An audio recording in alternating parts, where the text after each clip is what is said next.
Revision की इस कड़ी में हम लोग अब एक एक करके मौलिक अधिकारों को जानेंगे। तो आगे जानते हैं कि भारत के मूल संविधान में 7 मौलिक अधिकार थे। कितने थे? 7 मौलिक अधिकार थे। लेकिन 44वें संविधान संशोधन अधिनियम 1978 में संपत्ति का जो मूल अधिकार था, जो अनुच्छेद 19(1)(च) में था और अनुच्छेद 31 में था, वहां से इसे हटाकर अनुच्छेद 300(क) में एक विधिक अधिकार के रूप में रख दिया गया। विधिक अधिकार के इस प्रकार 19(1)(च) और 31 से निकालकर 300(क) में रखा गया और इस प्रकार वर्तमान में मौलिक अधिकारों की संख्या केवल 6 रह गई। कितनी रह गई है? 6 रह गई।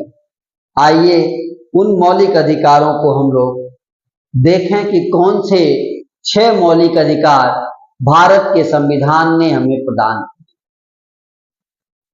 6 मौलिक अधिकारों में पहला है समानता का अधिकार, अनुच्छेद 14 से लेकर 18। दूसरा है स्वतंत्रता का अधिकार, अनुच्छेद 19 से लेकर 22 तक। तीसरा है शोषण के विरुद्ध अधिकार, अनुच्छेद 23 और 24। चौथे की बात करें तो चौथा है धार्मिक स्वतंत्रता का अधिकार, अनुच्छेद 25 से लेकर 28 तक। पांचवें की बात करें तो संस्कृति और शिक्षा संबंधी अधिकार, ये अनुच्छेद 29 और 30 इसके अंतर्गत आते हैं। और छठवां और अंतिम सांविधिक उपचारों का अधिकार, ये अनुच्छेद 32 के अंतर्गत आता है। तो इस प्रकार हम लोगों ने 6 मूल अधिकारों के नाम उनके अनुच्छेद सहित नोट किया। अब आगे बढ़ के हमें एक एक करके सभी मौलिक अधिकारों को जानना है। पहला समता का जो अधिकार है, राइट टू इक्वलिटी, समता का अधिकार जो 14 से 18 है, उसमें से अनुच्छेद 14 के अंतर्गत क्या लिखा हुआ है ये जानने की कोशिश कर। तो अनुच्छेद 14 में क्या है? अनुच्छेद 14 कहता है कि भारत के राज्य क्षेत्र में किसी भी व्यक्ति को विधि के समक्ष समता तथा विधियों के समान संरक्षण से वंचित नहीं करेगा। राज्य को ये निर्देश है, संविधान में आदेश है कि राज्य भारत की सीमा के अंदर किसी भी व्यक्ति को, व्यक्ति लिखा गया है यहाँ, नागरिक नहीं, यानी कि भारत का नागरिक भी और अनागरिक भी, ये दोनों के लिए है कि किसी भी व्यक्ति को विधि के समक्ष समता और विधियों के समान संरक्षण से वंचित नहीं करेगा। अनुच्छेद 14 के अंदर हमें इन 2 बातों को अच्छे से जानना है कि विधि के समक्ष समता और विधियों का समान संरक्षण क्या है। आइए इन दोनों शब्दों को हम जानते हैं कि विधि के समक्ष समता और विधियों का समान संरक्षण, ये दोनों क्या चीज है, दोनों के मध्य अंतर क्या है, इसे जानने की कोशिश करते हैं।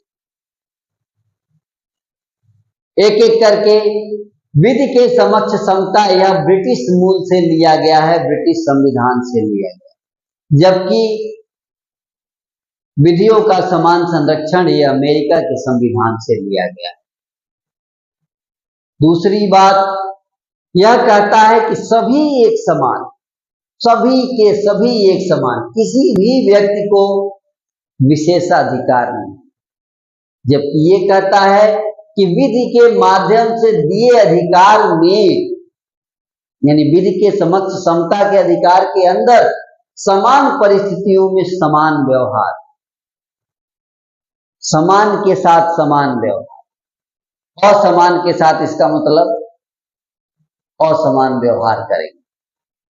तीसरे में कानून या विधि के समक्ष सभी व्यक्तियों के साथ समान व्यवहार, सभी व्यक्तियों के साथ, जबकि यहां कहा गया है कि समान विधि के तहत सभी व्यक्तियों के साथ समान व्यवहार, बिना भेदभाव, समान व्यक्तियों के साथ समान परिस्थितियों में। यानी व्यक्ति अगर समान नहीं है तो व्यवहार समान नहीं हो सकता। पुरुष के साथ वही व्यवहार नहीं कर सकते जो महिला के साथ कर सकते। तो समान संरक्षण, विधियों का समान संरक्षण मिलेगा। यहां कहा गया है कि कोई व्यक्ति चाहे अमीर हो, गरीब हो, चाहे अधिकारी हो, गैर अधिकारी हो, सामान्य विधि से बढ़कर नहीं है। जबकि यहां कहा गया है कि समान के साथ समान व्यवहार। तो चूंकि यह अवधारणा केवल एक साथ ऐसे समान लेके चलती है, जबकि यह अवधारणा कहती है कि नहीं, छोटा है तो उसको छोटे वाले में रखें, बड़ा है तो बड़े वाले में रखें। परिस्थितियों के हिसाब से ये चलती है, इसलिए यह सकारात्मक अवधारणा है। तो यह नकारात्मक अवधारणा है। आपने दोनों के मध्य अंतर देखा। इसके बाद हम कुछ और बिंदु देखेंगे और जानने की कोशिश करेंगे। तो कुछ बिंदु करके एक हम लोग बना लेते हैं और उसमें देखते हैं कि ब्रिटिश न्यायविद डायसी ने विधि के समक्ष समता के अधिकार को विधि के शासन का मूल तत्व माना है। यानी कि अनुच्छेद 14 में जो विधि के शासन की बात की गई है, विधि के समक्ष समता की बात की गई है, यही विधि का शासन का मूल तत्व है। अर्थात एक और बात कि शक्तियों पर युक्त निर्बंधन या परिसीमन और स्वतंत्रता एवं नागरिक अधिकार, ये तीनों जो हैं ये विधि के शासन के प्रमुख लक्षण हैं।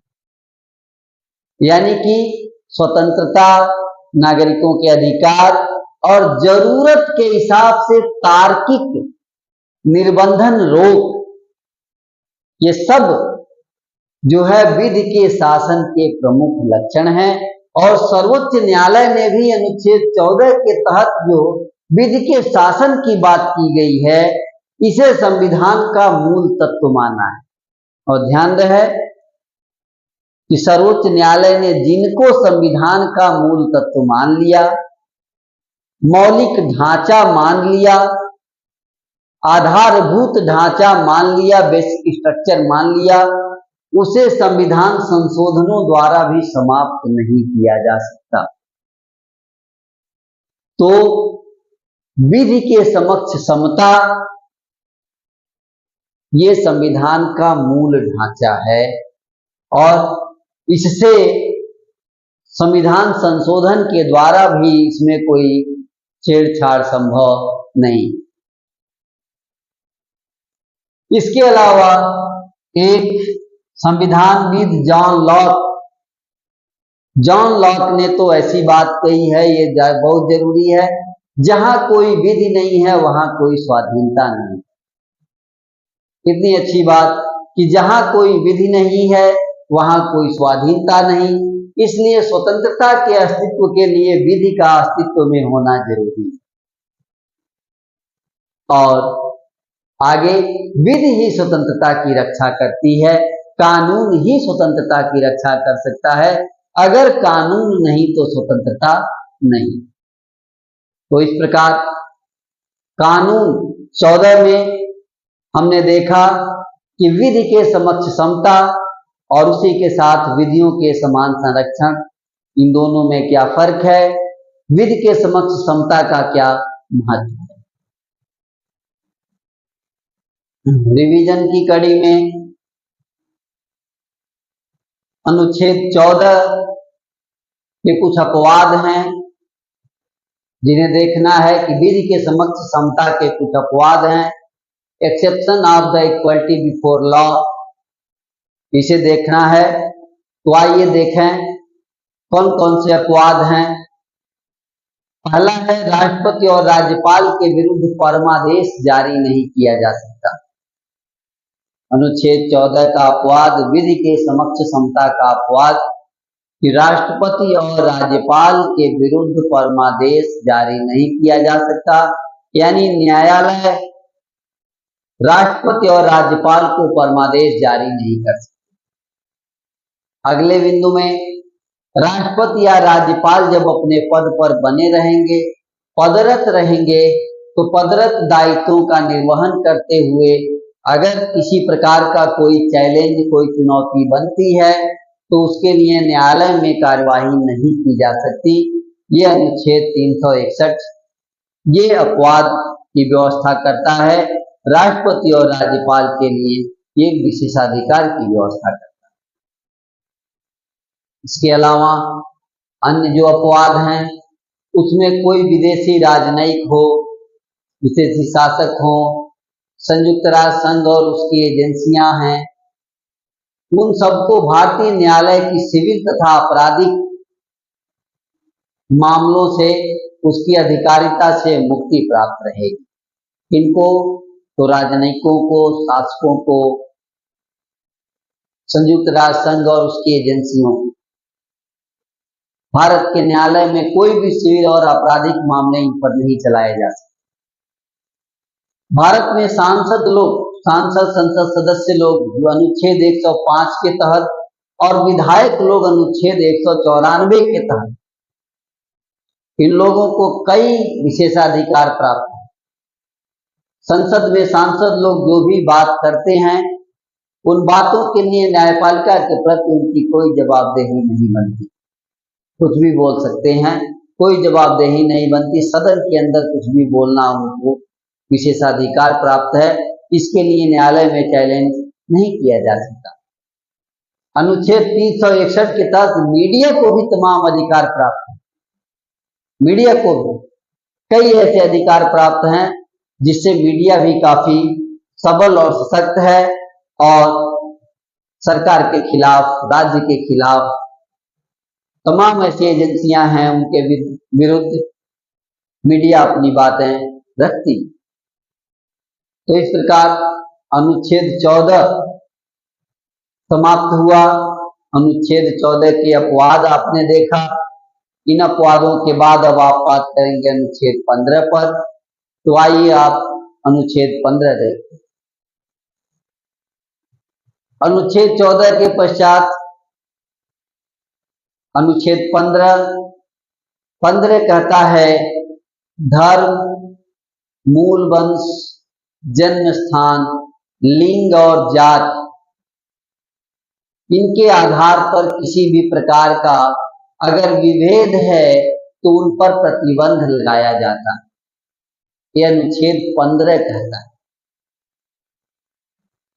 अब बारी बारी से अनुच्छेद 15(1) पहले हमें देखना है कि 15(1) क्या कहता है। 15(1) कहता है कि राज्य को एक आदेश है। 15(1) राज्य को आदेश दिया गया है कि राज्य केवल धर्म, रिलीजन, मूल वंश, रेस, जन्म स्थान, प्लेस ऑफ बर्थ, लिंग, सेक्स और जात, कास्ट के आधार पर किसी के साथ कोई भेदभाव नहीं करेगा। अनुच्छेद 15(1) कहता है किसी के साथ इन 5 आधारों पर, केवल 5 आधार पर भेदभाव नहीं करेगा। इसके अलावा दिए गए प्रतिषेध प्राइवेट कंपनियों पर लेकिन लागू नहीं है। अभी देखिए कहा गया कि केवल 5 आधार, केवल लिख देने के आगे लिखा है कि यहाँ केवल शब्द पर शब्द विभेद को उपयुक्त आधार तक सीमित कर देता है। यहाँ पर एक शब्द लिख दिया गया, केवल धर्म, मूल वंश, जात, जन्म स्थान और लिंग, केवल 5 के आधार पर विभेद नहीं कर सकता। इस केवल शब्द ने विभेद को 5 ही आधारों तक क्या कर दिया है, सीमित कर दिया है। अब 6वां आधार इसमें आ सकता है और उस पर भेद हो सकता है, इसलिए प्राइवेट कंपनियों पर यह नियम लागू नहीं है। उदाहरण के लिए मातृत्व अवकाश की बात कर लीजिए, मैटरनिटी लीव की बात कर लीजिए। मातृत्व अवकाश महिलाओं को देय है, पुरुषों को नहीं। यहाँ लिंग आधारित भेदभाव है ऊपर से देखने पर, परंतु गहराई से समझने पर यह स्पष्ट किया गया है और सर्वोच्च न्यायालय ने भी इसे स्पष्ट किया है कि महिलाओं को दिया गया प्रसूति अवकाश लिंग आधारित अवकाश नहीं है, यह उनकी विशेष शारीरिक बनावट और जरूरत के आधार पर उन्हें दी गई सुविधा है, विशेषाधिकार है। अनुच्छेद 15(2) में बात करते हैं कि राज्य के साथ साथ प्राइवेट कंपनियों को भी आदेश, अनुच्छेद 15(2) में राज्य के साथ प्राइवेट कंपनियों को क्या अधिकार है, आदेश है कि दुकानों, सार्वजनिक स्थानों, होटल, मनोरंजन स्थलों पर या फिर पूर्णतः या अंशतः राज्य निधि से पोषित, राज्य के पैसे से चलने वाले कुएं, तालाब, सार्वजनिक स्थान, सार्वजनिक समागम, इस पर किसी के साथ कोई भेदभाव नहीं किया जाएगा, ये अनुच्छेद 15(2) कहता है। 15(2) साफ साफ प्राइवेट कंपनियों के लिए भी मनाही करता है और इससे यानी कुएं, तालाब, समागम में सबकी हिस्सेदारी हो, सब लोग शामिल हों, ऐसा अस्पृश्यता के अंत को ध्यान में रख करके ये बात कही गई। तो अनुच्छेद 15(2) हुआ। अब बात करते हैं हम लोग अनुच्छेद 15(3). अनुच्छेद 15(3) यह कहता है कि इस अनुच्छेद की कोई भी बात राज्य को महिलाओं और बच्चों के लिए विशेष प्रावधान करने से नहीं रोकेगी। 15(3) में महिलाओं के लिए, बच्चों के लिए विशेष प्रावधान करने की बात की गई। अब बात आ गई कि महिला और बच्चों के लिए विशेष व्यवस्था किया जा रहा है।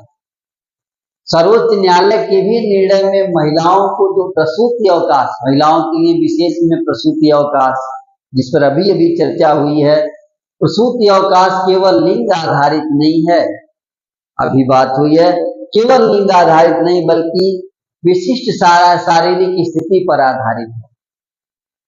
राज्य केवल महिलाओं द्वारा स्थापित शैक्षणिक संस्थान भी संचालित कर सकता है, इसमें भी कोई आपत्ति नहीं है, कोई विभेद वाली बात नहीं है। ये भी अनुच्छेद 15(1), 15(2) के दोनों अपवाद। 15(1), 15(2) विभेद रोकता है, 15(3) विभेद करता है। अब बात करेंगे 15(4).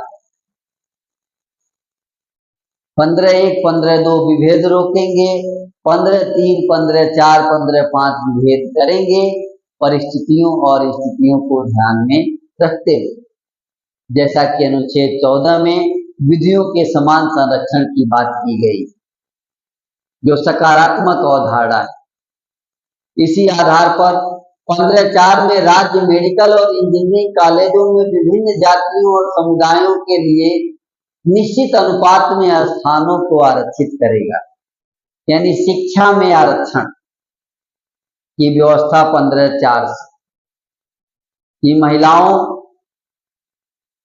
यानी कि विशेष समुदाय और विशेष जातियों के लोगों को एक निश्चित अनुपात में स्थानों को आरक्षित करेगा।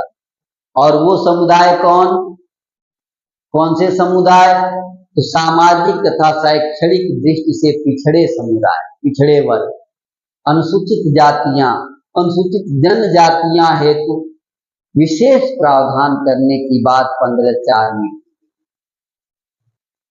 15(4) भी 15(1) और 15(2) का अपवाद है। 15(4) को प्रथम संविधान संशोधन अधिनियम 1951 में जोड़ा गया। पहले संविधान संशोधन अधिनियम 1951 में। और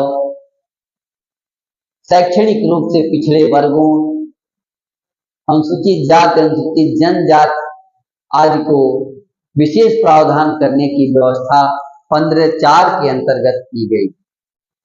अब बात करते हैं हम लोग 15(5). 15(5) भी मूल संविधान में नहीं था और 93वां संविधान संशोधन अधिनियम 2005 में इसे संविधान में जोड़ा गया। 15(5). 15(5) में क्या व्यवस्था है कि किसी भी शैक्षणिक संस्थान, चाहे वो सरकारी हो चाहे गैर सरकारी, कोई भी शैक्षणिक संस्थान में नामांकन है तो पिछड़े वर्गों के लिए विशेष प्रावधान करने की बात करता है। किसी भी शैक्षणिक संस्थान, चाहे वो सरकारी हो चाहे गैर सरकारी, लेकिन इसका भी अपवाद है, अल्पसंख्यक और निजी शिक्षण संस्थान इसके अंतर्गत नहीं आते। अल्पसंख्यक और निजी शिक्षण संस्थान इसके अंतर्गत नहीं आते। सर्वोच्च न्यायालय ने भी 2008 में इस बात को 15(5) को सही ठहराया। अशोक कुमार बनाम पंजाब भारत संघ के मामले में सर्वोच्च न्यायालय ने कहा कि 15(5) के अंतर्गत शैक्षणिक रूप से जो पिछड़े हैं उनके हित में विशेष प्रावधान करने की बात की गई और इस तरह से किसी भी शैक्षणिक संस्थान में यह व्यवस्था की गई। हाँ, केवल अल्पसंख्यक शैक्षणिक संस्थान और निजी शिक्षण संस्थानों को इससे राहत प्रदान।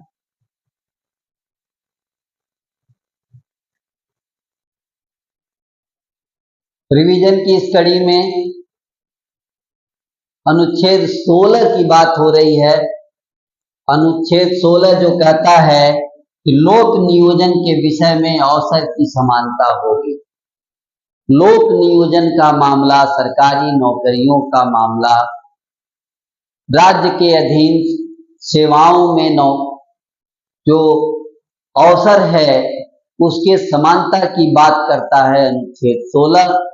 तो आइए हम लोग क्रम से अनुच्छेद 16 को देखते हैं। शुरुआत करते हैं अनुच्छेद 16(1) से। 16(1) कहता है कि राज्य के अधीन किसी पद पर, किसी नियोजन में, किसी नियुक्ति में, कोई भी पद हो, संबंधित विषयों में सभी नागरिकों के लिए समानता का व्यवहार किया जाएगा, कोई विभेद नहीं होगा। पुनः राज्य के अधीन अगर कोई सेवा है, कोई नौकरी है, कोई नियुक्ति है, तो इस संबंध में सभी नागरिकों के साथ समानता का व्यवहार किया जाएगा, समानता का व्यवहार किया जाएगा। अनुच्छेद 16(1). 16(2) में क्या कहा गया है? 16(1) को और स्पष्ट करने की कोशिश की गई है 16(2) में। 16(2) में कहा गया है कि कोई भी नागरिक केवल जन्म, मूलवंश, जाति, लिंग, धर्म, वंशानुक्रम और निवास स्थान या इनमें से किसी एक आधार पर राज्य के अधीन नौकरियों में, नियोजन में या किसी पद के संबंध में अपात्र नहीं होगा। मतलब जन्म के स्थान आधार पर, मूल वंश के आधार पर, जाति और लिंग, धर्म के आधार पर, वंशक्रम या निवास स्थान के आधार पर किसी को सरकारी नौकरियों में किसी के साथ कोई विभेद नहीं किया जाएगा, कोई भेदभाव नहीं होगा। आपको ध्यान होगा कि अनुच्छेद 15 में 5 आधारों पर समानता की बात की गई थी, जिसमें जन्म, मूलवंश, जाति, धर्म, लिंग, ये 5 आधार पर समानता की बात की गई थी। लेकिन अनुच्छेद 16 में 5 के बाद 2 और आधार बढ़ा दिए गए हैं, एक वंशक्रम और दूसरा निवास स्थान। तो ये बात हम लोग अनुच्छेद 15 में जो विभेद के प्रतिषेध हैं उसमें क्या क्या, वंशक्रम और निवास स्थान, इन 2 को जोड़ दिया गया है। शेष 15 वाले हैं, 2 जोड़ देंगे तो यहाँ 7 हो जाते हैं। यानी विभेद के 7 आधार बताए गए कि 7 आधारों पर विभेद नहीं किया जाएगा, 7 आधारों पर विभेद नहीं होगा। यहां भी वो केवल शब्द है, यानी इन 7 आधारों के अलावा अन्य कोई आधार होगा तो विभेद संभव है। इस तरह से हम देखें तो अनुच्छेद 16(1) में और अनुच्छेद 16(2) में अवसर के समानता की गारंटी दी गई। क्या दिया गया है? गारंटी दी गई कि अवसर के साथ समता रूपी व्यवहार किया जाएगा, सबको समान अवसर उपलब्ध कराया जाएगा। अब अनुच्छेद 16(1) और 2 की बातें और जान लें कि राज्य के अधीन जो नौकरियों की बात करते हैं, इसमें ध्यान रहे निजी संस्था और संविदा आधारित नौकरियों में 16(1) और 2 की बातें लागू नहीं होंगी। 16(1), 16(2) अभी हमने देखा अवसर के समानता की गारंटी देते हैं, लेकिन अगर वो नौकरी निजी क्षेत्र में है, अगर वो नौकरी संविदा आधारित है, कॉन्ट्रैक्चुअल बेस पर है, आउटसोर्सिंग की तरह से है, तो वहां अनुच्छेद 16(1) और 2 लागू नहीं होंगे। लेकिन ये भी ध्यान रहे कि अवसर के समानता के कारण योग्यता का निर्मूलन नहीं होगा, शारीरिक और मानसिक योग्यताएं बनी रहेंगी। ऐसा न समझ लिया जाए कि समानता की गारंटी में योग्यता को शून्य कर दिया जाएगा। समानता की गारंटी भी रहेगी, योग्यता की आवश्यकता भी रहेगी, योग्यता की शर्त भी रहेगी। इस तरह से 16(1) और 16(2। अब बात करते हैं हम लोग 16(3). अनुच्छेद 16(3) क्या कहता है? अनुच्छेद 16(3) कहता है कि संसद विधि बनाकर, कानून बनाकर क्या कर सकती है? तो लोक नियोजन के मामले में किसी राज्य क्षेत्र या संघ शासित क्षेत्र में निवास संबंधी शर्त लगा सकती है। ले भैया, 16(2) में कहा गया निवास संबंधी असमानता नहीं होगी। 16(3) में कहा गया कि संसद कानून बनाकर राज्य के किसी भी क्षेत्र में, संघ शासित क्षेत्र के किसी भी क्षेत्र में स्पेशली ये कह सकती है कि अमुक नौकरी केवल इसी क्षेत्र के लिए है। ऐसा करने की शक्ति संविधान 16(3) के अंतर्गत राज्य को देता है, संसद को देता है। तो संसद कानून बनाकर, विधि बनाकर किसी क्षेत्र विशेष के लिए नौकरियों का प्रावधान कर सकती है। और इस तरह से यह जो 16(3) है, यह 16(2) का अपवाद है। यहां 16(2) का अपवाद हो गया, एक्सेप्शन हो गया। तो 16(2) का अपवाद क्या है? 16(3). 16(3) ने निवास स्थान पर के आधार पर नौकरियों में भेद करने का, संसद को कानून बनाने का अधिकार देता है। इसी प्रकार 16(4).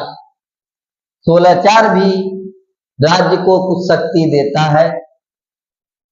16(4) राज्य को इस बात की शक्ति देता है कि अगर राज्य पिछड़े हैं, 16(4) राज्य को क्या शक्ति देता है कि पिछड़े हुए नागरिकों के पक्ष में जिनका प्रतिनिधित्व राज्य की राय में, राज्य की सेवाओं में पर्याप्त नहीं है, ऐसे लोगों की नियुक्तियों या पदों में आरक्षण की व्यवस्था की जा सकती है। यानी राज्य को अनुच्छेद 16(4) यह शक्ति प्रदान करता है कि राज्य क्या करेगा? पिछड़े लोगों की पहचान करेगा, पिछड़े वर्गों, पिछड़े समुदाय की पहचान करेगा। यह भी देखेगा कि वो पिछड़े हैं, और दूसरा सरकारी नौकरियों में उनकी संख्या पर्याप्त नहीं है। इन दो आधार पर राज्य ऐसे लोगों को, ऐसे नागरिकों को नियुक्तियों में या पदों में आरक्षण की व्यवस्था करेगा। क्या करेगा? आरक्षण की व्यवस्था करेगा। तो अनुच्छेद 16(4) ने पिछड़े हुए वर्गों के लिए, जिनका राज्य की नौकरियों में, राज्य की सेवाओं में पर्याप्त प्रतिनिधित्व नहीं है, ऐसे लोगों के लिए आरक्षण की व्यवस्था की। ठीक है, आरक्षण की व्यवस्था के दो शर्त हैं।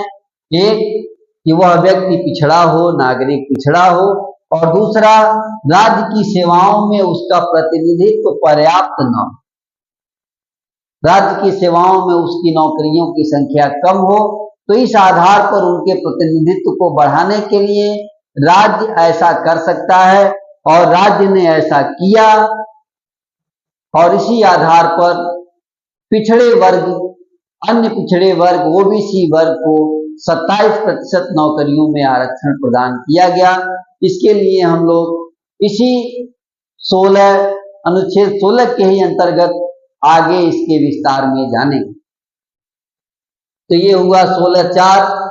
अब बात कर रहे हैं 16(5) की। 16(5) 16(5) क्या कहता है?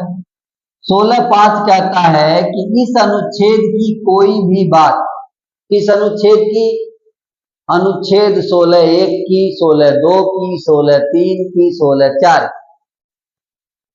इस अनुच्छेद की कोई भी बात किसी धार्मिक या सांप्रदायिक संस्था पर लागू नहीं होती। अगर धार्मिक या सांप्रदायिक संस्था है और उस संस्था के पदाधिकारी सदस्य की नियुक्ति हो रही है, तो उस नियुक्ति में विशिष्ट धर्म के व्यक्ति को वरीयता दी जाएगी। उनको वरीयता देने से कोई नहीं रोकेगा।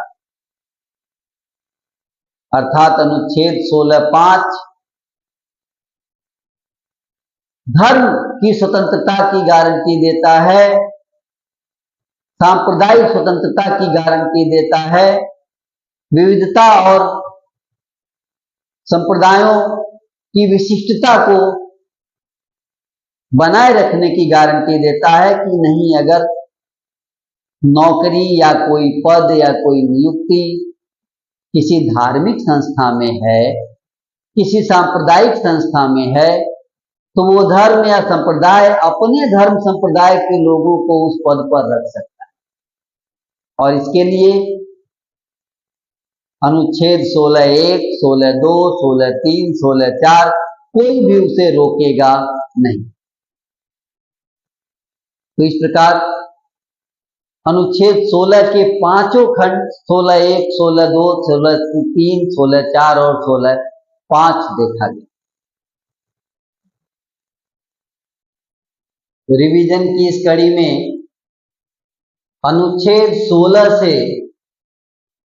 आगे बढ़ते हुए अनुच्छेद 16 में बताए गए जो आरक्षण की व्यवस्था थी, उस पर कुछ प्रश्न बनते हैं। उनको हम लोग हल करने के लिए अनुच्छेद 16 से संबंधित कुछ तथ्यों को जानेंगे और उसको रिवीजन में लेंगे।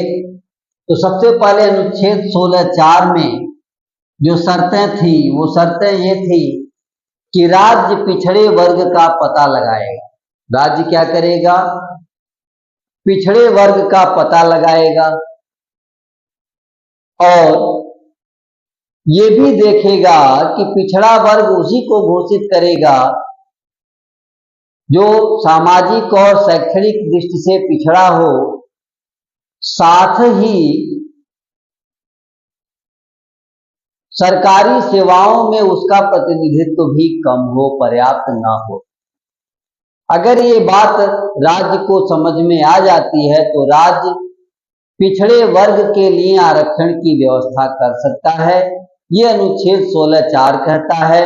और इस 16(4) के आधार पर 1953 में सरकार ने पहला पिछड़ा वर्ग आयोग का गठन किया।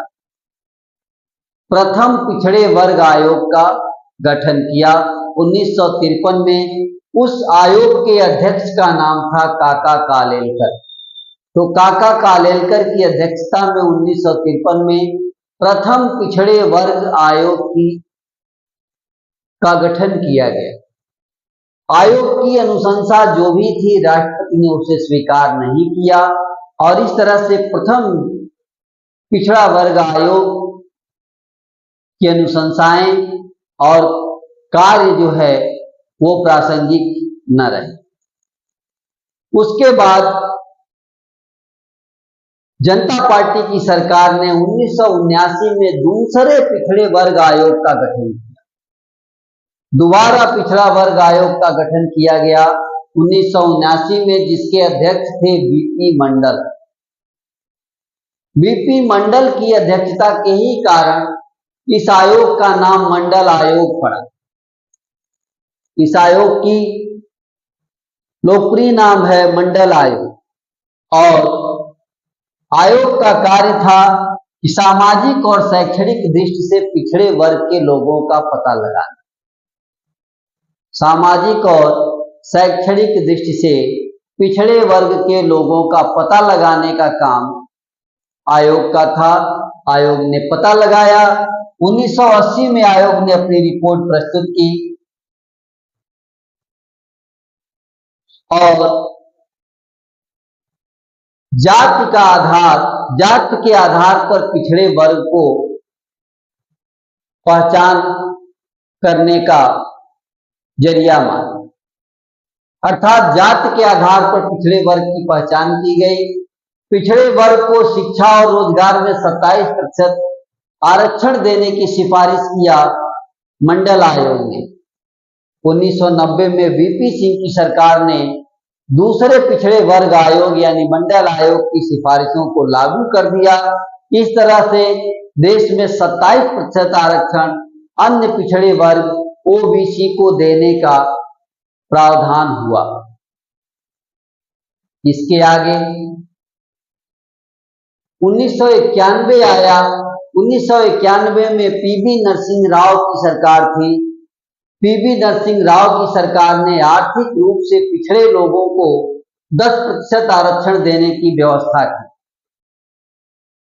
10% आरक्षण सामान्य वर्ग के लोगों को देने की व्यवस्था की, परंतु सर्वोच्च न्यायालय ने इस आरक्षण को अमान्य घोषित कर दिया और इस तरह से सामान्य वर्ग में से आर्थिक रूप से पिछड़े लोगों को आरक्षण देने की व्यवस्था सफल न हो सकी। सर्वोच्च न्यायालय ने 1992 में इंदिरा साहनी बनाम भारत संघ के मामले में मंडल आयोग की सिफारिशों को लागू किए जाने की व्यवस्था की समीक्षा की और इसके पश्चात अपने निर्णय दिए। निर्णय में सर्वोच्च न्यायालय ने कहा कि आरक्षण की व्यवस्था समानता की विरोधी नहीं है, यानी आरक्षण की व्यवस्था जो पिछड़े वर्ग के आरक्षण की व्यवस्था है वो उचित है, सही है। कोर्ट ने इसे माना। कोर्ट ने कहा आरक्षण का आधार जाति हो सकती है, ये दूसरी चीज की भी पुष्टि कर दी, लेकिन कोर्ट ने कहा कि क्रीमी लेयर को आरक्षण का लाभ नहीं दिया जाएगा, क्रीमी लेयर को आरक्षण से बाहर रखा जाएगा। क्रीमी लेयर क्या है? समाज के संपन्न लोगों को क्रीमी लेयर कहते हैं। समाज के साधन संपन्न लोग क्रीमी लेयर कहलाते हैं। तो इस तरह से क्रीमी लेयर को आरक्षण की सीमा से बाहर रखा जाएगा। आरक्षण की अधिकतम सीमा 50% होगी। इंदिरा साहनी बनाम भारत संघ में सर्वोच्च न्यायालय ने यह व्यवस्था दी। आगे चलकर पदोन्नत में आरक्षण की भी व्यवस्था आई। पदोन्नत में आरक्षण, प्रमोशन में आरक्षण, रिजर्वेशन इन प्रमोशन। तो प्रमोशन में आरक्षण 77वें संविधान संशोधन अधिनियम 1995 में ये व्यवस्था की गई।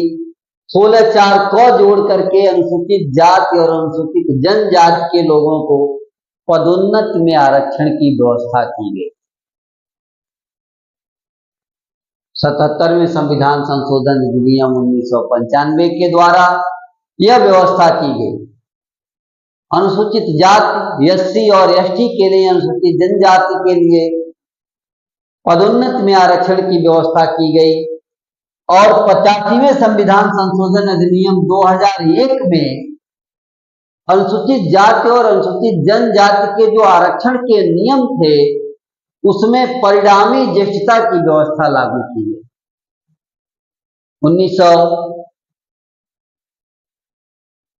2001 में 85वें संविधान संशोधन अधिनियम में परिणामी ज्येष्ठता की व्यवस्था लागू की गई।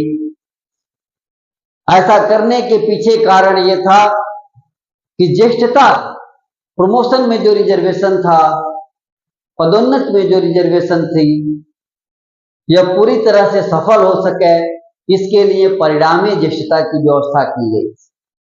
लगे हाथ है आप जान लें कि परिणामी ज्येष्ठता क्या होती है।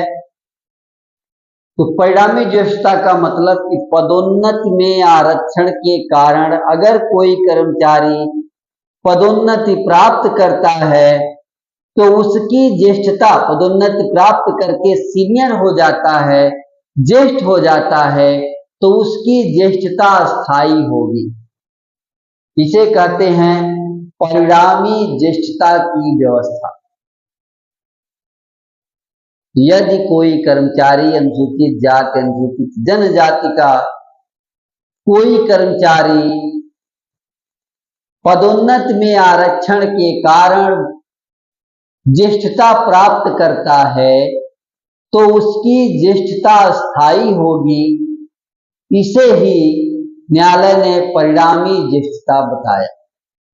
तो परिणामी ज्येष्ठता, ये वरिष्ठता स्थायी होगी। उसी तरह न्यायालय ने क्रीमी लेयर की व्यवस्था दी कि क्रीमी लेयर को आरक्षण का लाभ प्रदान नहीं किया जाएगा। तो क्रीमी लेयर की क्या व्यवस्था दी? कहा कि पिछड़े वर्ग के वे लोग जो अत्यधिक संपन्न हैं, न्यायालय उन्हें क्रीमी लेयर कहा है। न्यायालय ने उन्हें क्या कहा है? क्रीमी लेयर कहा है और इनको आरक्षण का लाभ नहीं दिया जाएगा।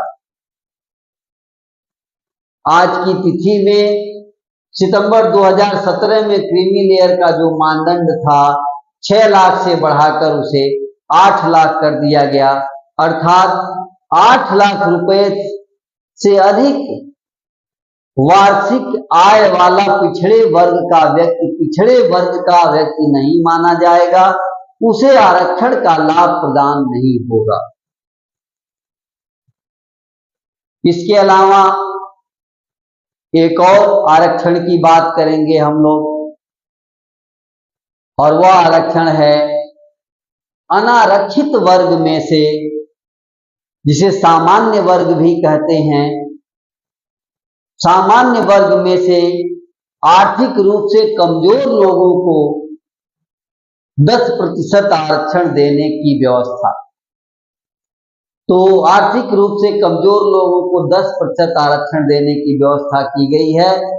103वें संविधान संशोधन अधिनियम 2019 के द्वारा आर्थिक रूप से कमजोर सामान्य वर्ग को शिक्षा और रोजगार में 10% आरक्षण देने का प्रावधान किया गया है। संविधान संशोधन अधिनियम 103/2019 आर्थिक रूप से पिछड़े सामान्य वर्ग के ऐसे लोग, इन्हें शिक्षा और रोजगार में 10% आरक्षण देने की बात की गई। तो 10% आरक्षण देने के लिए अनुच्छेद 15 और अनुच्छेद 16 में संशोधन किया गया और संशोधन करके नए खंड, नए क्लॉज जोड़े गए। कौन से नए खंड जोड़े गए? अनुच्छेद 15(6)A जोड़ा गया, अनुच्छेद 15(6)B जोड़ा गया और अनुच्छेद 16(6) जोड़ा गया, और इन तीनों अनुच्छेदों को जोड़कर 10% आरक्षण देने का प्रावधान किया गया। अंत में यह बात भी जान लें कि ये जो 10% आरक्षण की व्यवस्था ईडब्ल्यूएस को की गई है इकोनॉमिकली वीकर सेक्शन, आर्थिक रूप से कमजोर वर्ग के लोगों के लिए की गई है। वह व्यवस्था अनुसूचित जाति, अनुसूचित जनजाति और अन्य पिछड़े वर्ग का जो आरक्षण है 49.5%, इससे अलग होगा। इस तरह से अब संपूर्ण आरक्षण करीब करीब 60% हो गया है। 60% आरक्षण आज की तिथि में देय हो चुका है। रिवीजन की इस कड़ी में आप अनुच्छेद 17 देखने वाले हैं।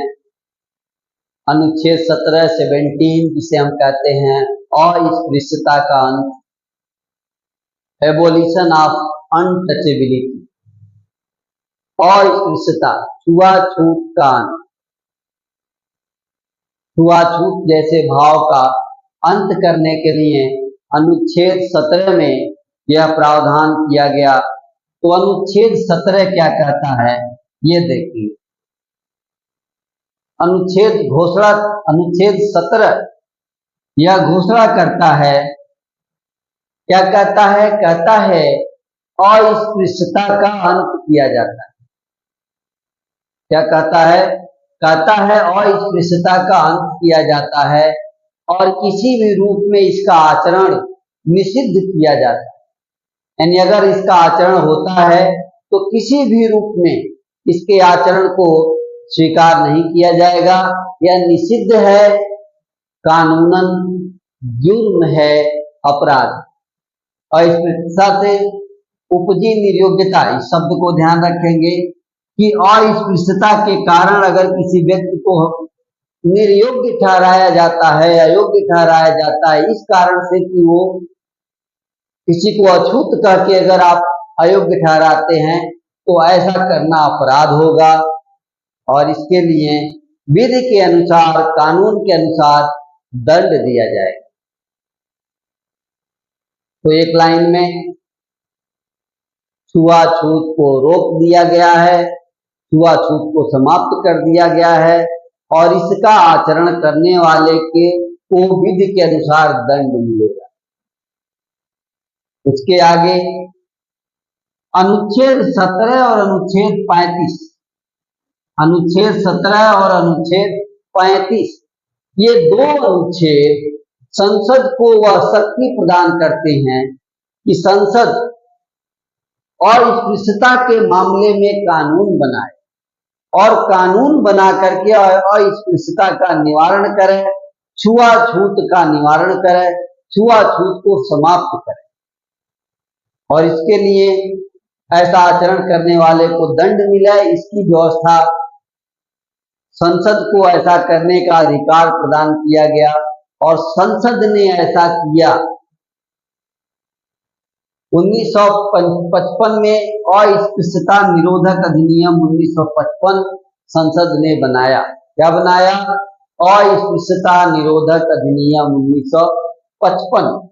1976 में इसमें संशोधन किया गया और इसका नाम रखा गया सिविल अधिकार संरक्षण अधिनियम 1955।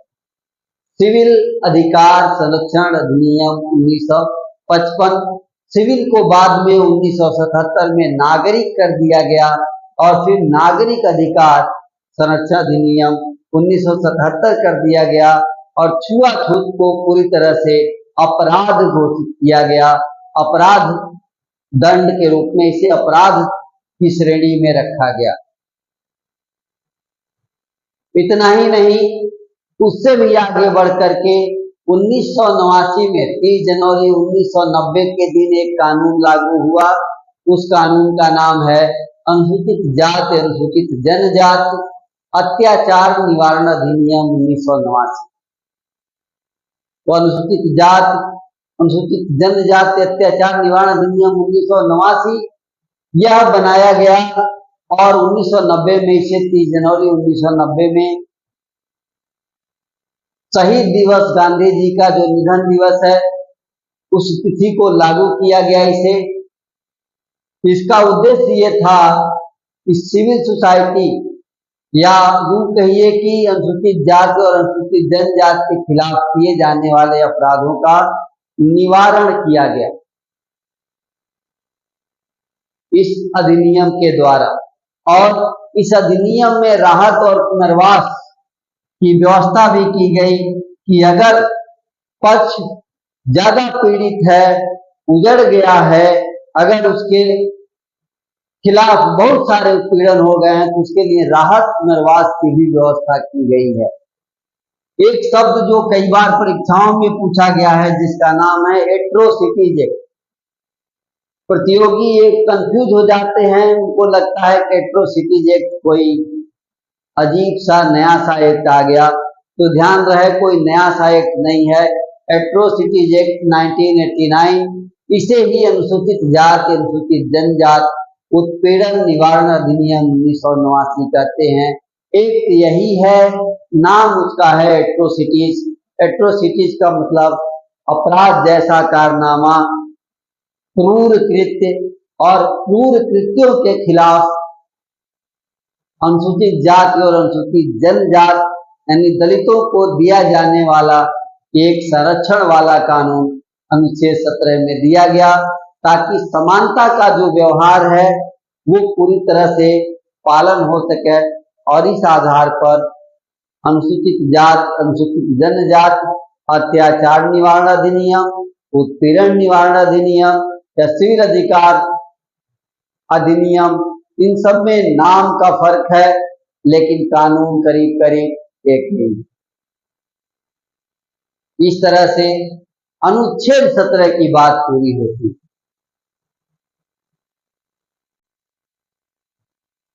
रिवीजन के क्रम में हम लोग आज बात कर रहे हैं अनुच्छेद 18 पर।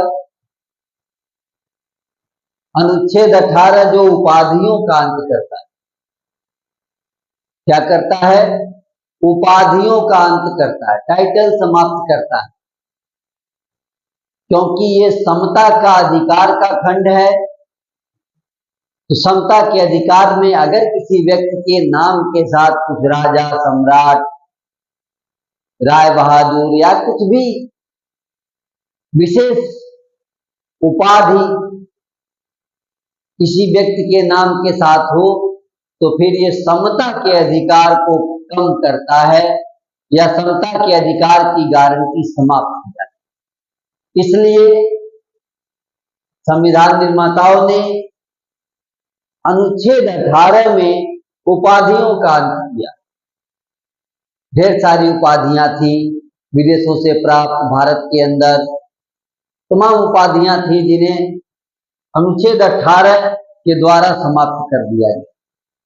अब अनुच्छेद 18 के 4 खंडों में, अनुच्छेद 18(1), 18(2), 18(3) और 18(4), इन चारों खंडों में क्या प्रावधान किए गए हैं इसे हम लोग बारी बारी देखते हैं। सबसे पहला है अनुच्छेद 18(1). अनुच्छेद 18(1) में राज्य को साफ साफ कहा गया है कि राज्य सेना या विद्या संबंधित जो सम्मान होगा केवल वही प्रदान करेगा, इसके अलावा कोई अन्य सम्मान प्रदान नहीं करेगा। कौन सा सम्मान प्रदान करेगा? सैन्य से संबंधित और विद्या से संबंधित केवल 2 प्रकार का सम्मान प्रदान करेगा, इसके अलावा कोई अन्य सम्मान प्रदान नहीं करेगा। राज्य को अनुच्छेद 18(1) साफ साफ कहता है। इसी प्रकार अनुच्छेद 18(2) कहता है कि भारत का नागरिक किसी विदेशी राज्य से कोई उपाधि नहीं ले सकता। यानी भारत का नागरिक है लेकिन विदेश से अगर उसे कोई उपाधि मिलती है तो वो उसे स्वीकार नहीं करेगा, नहीं ले सकता। ऐसा समता के अधिकार के 18(2) में साफ साफ कहा गया है। यानी उपाधि किसी भी तरह की मनाही है। अब अनुच्छेद 18(3) में कुछ बातें और स्पष्ट की गई हैं। 3 में कहा गया है कि कोई भी व्यक्ति जो भारतीय नहीं है, जो भारतीय नागरिक नहीं है, भारतीय नागरिक नहीं है लेकिन राज्य के अधीन लाभ, विश्वास या किसी पद को धारण करता है।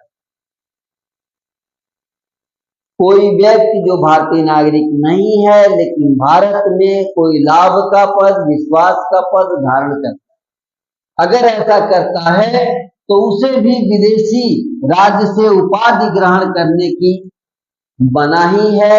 वो भी उपाधि ग्रहण नहीं कर सकता। अगर जरूरी है तो राष्ट्रपति की सहमति से उपाधि ग्रहण करेगा, अन्य कोई तरीका नहीं है। यानी राष्ट्रपति की सहमति से उपाधि ग्रहण की जा सकती है, अन्यथा की दृष्टि में नहीं। इसी प्रकार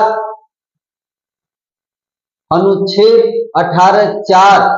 18(4) की बात करें, यहाँ भारतीय विदेशी दोनों को कहा गया कि भारत का हो या विदेश का हो, अगर भारत में लाभ के पद पर कार्य कर रहा है तो विदेशी राज्य से उपहार नहीं ले सकता, भेंट नहीं ले सकता, उपलब्धि या पद नहीं ले सकता, और अगर लेगा तो राष्ट्रपति की सहमति के बिना नहीं लेगा। यानी राष्ट्रपति की सहमति के आधार पर ही वह कोई भेंट, कोई उपहार, कोई उपलब्धि, कोई पद ग्रहण कर सकता है, अन्यथा नहीं करेगा। आगे चलकर एक बात आई, 1954 में पद्म पुरस्कारों की स्थापना की गई। 1954 में पद्म पुरस्कार स्थापित किए गए और पद्म पुरस्कार में पद्म विभूषण, पद्म भूषण और पद्मश्री पुरस्कार आते हैं, 3 पुरस्कार। तो इसके बारे में सर्वोच्च न्यायालय ने स्पष्ट किया, अपने निर्णय में साफ किया कि ये उपाधियां नहीं हैं, ये पुरस्कार हैं। क्या हैं ये? पुरस्कार हैं, उपाधियां नहीं है। इन्हें उपाधि न समझा जाए और इन पुरस्कारों को पाने वाला व्यक्ति अपने नाम के साथ पहले या बाद में इन पुरस्कारों को उपाधि के रूप में प्रयोग नहीं करेगा।